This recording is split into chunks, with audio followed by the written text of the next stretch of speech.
Hello, it's Juliana Meek from Harmon Meek Gallery, and we have another day of isolation, so I'll be talking about another painting in my art collection.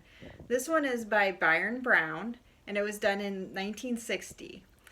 I inherited this painting from my grandparents, and I always loved this painting. It hung in my grandparents' home in Michigan, and I would always look at it when I was a kid. It hung in the bedroom that I stayed in, and I just always pictured myself in this.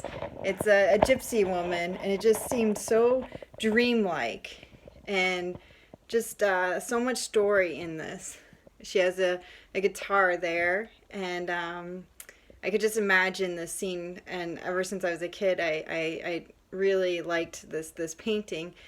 So I was so happy to be able to inherit it from my grandmother when she passed away. And it now hangs in my bedroom, so I get to admire it every day. And actually, we often tell clients that we can always tell your favorite painting because your favorite painting is actually the one that you hang in your bedroom because it's the one that you will look at the most often and see and get to enjoy every morning when you wake up and every evening when you go to bed. So it's an indication of one that you really like is the one that hangs in your bedroom. So I was very pleased to inherit this painting. And like I said, this is by Byron Browne and painted in 1960. This is very different from how he started out as an artist. He was much more Picasso-like, and actually he helped lead the way for abstract artists in America in the 30s and 40s. He and a few others led a protest in New York City to get the American museums to start paying attention to American artists. At the time, the museums were really paying attention to the European artists like Picasso. And so Byron Browne and a few other American artists helped lead the way and tell the museums that the American artists were just as good and to get the American museums to pay attention to them.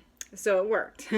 Now the center of the art world is in New York versus Paris, which was the center of the art world up until about the 50s and 60s when New York City became the center of the art world, where it still is today.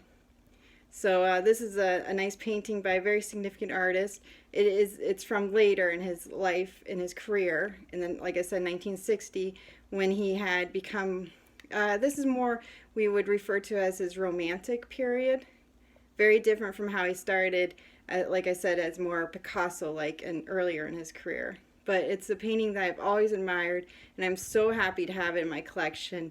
It reminds me of also of my grandmother, who I was very close with. So lots of very fond memories. And again, that is in keeping with our theme that you want to surround yourself with artwork that is personally meaningful to you and goes beyond wall decor. So I hope you're enjoying our videos and staying safe and healthy. We wish you all the best. Thank you so much. Bye.